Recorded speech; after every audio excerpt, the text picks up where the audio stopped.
United Nations Social Justice, Socio-Economic Condition and the Social Organizations of Ethiopia from 1941 to 1991. NAIE 2026, History, Grade 12, Unit 6, Socio-Economic Condition and the Social Organization of Ethiopia.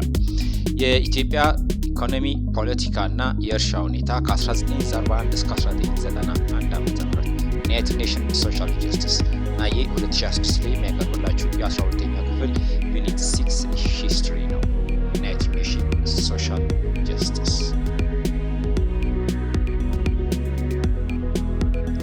አግሪካልቸር ላንድ ቴነር ኤንድ ኢሹ ኦፍ ላንድ ሪፎርም።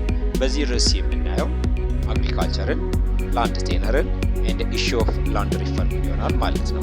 እርሻን፣ የመሬት አስተዳደርን እና የመሬት ይዞታን እና የመሬት ይዞታ ሪፎርም የተመለከቱ ነገሮችን የምናይበት ርዕስ ይሆናል ማለት ነው። Agriculture accounts for over 16% of the GDP of Ethiopia, 18% of the labor force, the economy's most important sectors and the post-liberation period. በኢትዮጵያ እርሻ 60% የሀገሪቷን ጂዲፒ ከቨር የሚያደርግ ነው። የሰራተኛ ኃይል 80% በእርሻ ላይ የተመሰረተ ነው። ወይም የኢትዮጵያን የመስራት ኃይል 80% ተሸክሞ ያለው እርሻ ነው። the economy's most important sector in the post liberation period ኢትዮጵያ ከ1941 በኋላ post liberation የሚለው በኢትዮጵያ ታሪክ 1941 በኋላ ነው። ከፖስት ሊበሬሽን ፔሪድ በኋላ በጣም ወሳኝ የኢኮኖሚ ዘርፍ ቢኖር እርሻ ነው በኢትዮጵያ ታሪክ ውስጥ ማለት ነው። coffee and other agricultural commodities comprised more than 90% of Ethiopia's export. ኢትዮጵያ ወደ ውጭ ከምትልካቸው ምርቶች ውስጥ 90%ን የሚይዙት ቡናና ሌሎች የአግሪካልቸር ውጤቶች ናቸው ማለት ነው። Agriculture. Ethiopia had a great agricultural potential because of its various areas of fertile lands, diverse climates, adequate rainfall, and a large labor force. ኢትዮጵያ በጣም ከፍተኛ የሆነ የእርሻ አቅም ያላት ሀገር ናት። ይህም የእርሻ ኢትዮጵያ አቅም ከየት መነጨ ከተባለ አንደኛ በጣም ለም የሆነ የተለያየ ሰፋፊ መሬቶች አሏት። ዳይቨርስ ክላይሜት ስላላት ነው። የተለያየ የአየር ባህሪ ወይንም የአየር ንብረት ጸባይ ያላት ሀገር ናት። አዲኳይት ሬንፎል በቂ የሆነ ዝናብ የምታገኝ ሀገር ናት። ላርጅ ሌበር ፑል ያላት ሀገር ናት። ከፍተኛ የመስራት አቅም ያላት ሀገር ነች። እንዲሁም ዓመቱን ሙሉ የሚፈሱ በጣም በርካታ ወንዞች ያሏት ሀገር ናት። ስለዚህ ኢትዮጵያ በከፍተኛ የሆነ የእርሻ አቅም ያላትና ከራሷ ሕዝብ አልፋ ሌሎችን ጎረቤት ሀገሮችን ምስራቅ አፍሪካን መመገብ የሚችል አቅም ያላት ሀገር ነች ማለት ነው። Nevertheless, despite this potential, the country's agriculture has remained underdeveloped. Several factors can be mentioned for the little advancement in Ethiopia's agriculture. በእነዚህ ሁሉ ተስፋ ባላቸውና የኢኮኖሚ አቅም ያላት ሀገር ብትሆንም ኢትዮጵያ ግን በእርሻ በከፍተኛ ደረጃ ኋላ ቀር ነች ወይንም ያላደገች ሀገር ናት። በርካታ ምክንያቶች ለዚህ መጣቀሻ ወይንም ምክንያቶች ማስረጃ ሆነው ሊቀርቡ ይችላሉ። የተወሰኑ ምክንያቶችን እንያ Several factors can be mentioned for the little advancement in Ethiopia's agriculture. እና ኢትዮጵያ ለምንድነው በእርሻ በጣም የተሻለ ሀገር ያልሆነችው ያላትን አቅም አውጥታ መጠቀም ያልቻለችው ለሚለው አንደኛው drought ነው። ሁለተኛው poor economic base, second government policies and the land tenure system. These are the factors that Ethiopian agriculture undeveloped. የኢትዮጵያ እርሻ እንዳያድግ ወደ ኋላ ካስቀሩት ነገሮች ውስጥ በቀደም ተከተላቸው የሚጠሩት አንደኛው ድርቅ ነው። በተደጋጋሚ ሀገሪቷን በቋሚነት በሚባል ደረጃ ድርቅ ያጠቃታል። ፖር ኢኮኖሚክ ቤዝ ነው። በጣም ደካማ የሆነ የኢኮኖሚ መሰረት ነው ያለው። ደካማ የኢኮኖሚ መሰረት ካለ የኢኮኖሚ ስራውም ደካማ ነው የሚሆነው። ደካማ የኢኮኖሚ ስራ ደግሞ የሚያመርተው ውጥ ፕሮዳክቲቪቲው ደካማ ነው የሚሆነው። ደካማ ፕሮዳክቲቪቲ ደግሞ የሚያስቀጥለው ወይንም የሚያሰራው የስራ ውጤትም ደካማ ነው። ስለዚህ ቪሺየስ ሳይክል ይኖረዋል ማለት ነው። እዛው የደካማ አዙሪት በመፍጠር የአገሪቷን ኢኮኖሚ እንዲያሻሻል ያደርጋል። ሌላው ገቨርንመንት ፖሊሲ ነው። ገቨርንመንት የሚከተለው ፖሊሲ የኢትዮጵያን እርሻ በከፍተኛ ደረጃ የጎዳ ነው።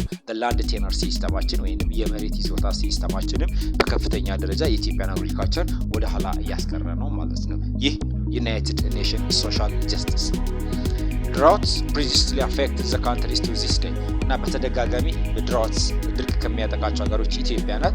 በድርቅ ምክንያት ኢትዮጵያ የቀንድ ከብቶቿን ታጣለች። በአፍሪካ ግንባር ቀደም የሆነውን በዓለም ደግሞ በ10 የዓለም ሀብታም ቀንድ ከብት ካላቸው ሀገሮች ውስጥ አንዷ ኢትዮጵያ ናት በከብቶች ቁጥሯ እና ይሄንን ሀብቷን እንድታጣ ያደርጋል።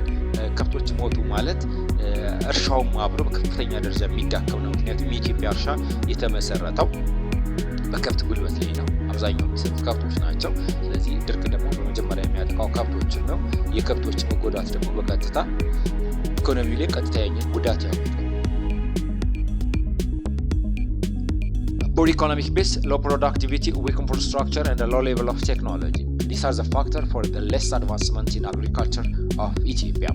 ኢትዮጵያ ፑር ኢኮኖሚክ ቤዝ ነው ብለን ቅድም አንስተነዋል። ፑር ኢኮኖሚክ ቤዝ ካለን ሎ ፕሮዳክቲቪቲ ነው፣ በጣም ደካማ የሆነ ምርት ነው የምናመርተው። ዊክ ኢንፍራስትራክቸር ነው የሚኖረን።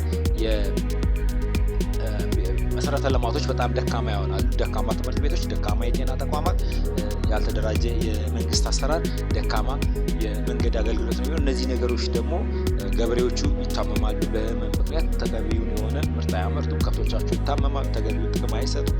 እርሻው በቂ የሆነ ዘመናዊ የእርሻ ሕክምና የመድኃኒቶች ኢንፍራስትራክቸር ስለማያገኝ ውጤታማ አይሆንም ማለት ነው። ስለዚህ እነዚህ ነገሮች ዊክ ኢንፍራስትራክቸር በሚለው ስር እንከታለን። ሎ ሌቭል ኦፍ ቴክኖሎጂን ያው ቴክኖሎጂያችን በዓለም ላይ እጅግ በጣም ወደ ኋላ የቀረ ነው። በቀንበር እና በሞፈር ማረስ ከዛሬ 5500 ዓመት በፊት ዓለም ላይ የተጀመረ አሰራር ነው። ዛሬም ኢትዮጵያ ውስጥ የሚሰራበት ነው። በዚህ ደረጃ ወደ ኋላ የቀረ ኢኮኖሚ ነው የኢትዮጵያን አግሪካልቸር እንዲጎዳ ያደረገው የቴክኖሎጂ ሲስተማችን ነው ትልቁን ጉዳት እያደረሰብን ያለው ማለት ነው። The government's policy that was totally summarized as negligent policy. መንግስት ኢትዮጵያ ላይ በእርሻ ከንጉሳዊ ዘመን አንስቶ ያለው መንግስት እርሻ ላይ የሚከተለው ፖሊሲ ምንድነው ብሎ ቢነሳ ምንድነው መሳችን ነግሌክት የሚያደርግ ፖሊሲ፣ እርሻን ያገለለ አይነት አሰራር ነው የመንግስት ሲስተም። ይሄ ለሀገሪቷ የእርሻ መውደቅ ደግሞ ወደ ከፍተኛ የሆነ ጉዳት የሚያስከትል። The other factor that keeps the Ethiopian agriculture undeveloped was the land tenure system. Ethiopia had a complex land tenure system. It played a negative role in the development of the economy.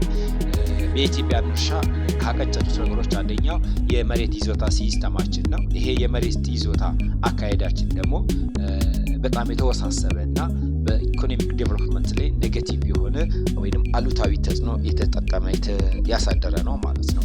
ይህ እንግዲህ የኢትዮጵያ ላንድ ቴነር ሲስተም እና አግሪካልቸራል ፕሮዳክቲቪቲ የተመለከተው ርዕሳችን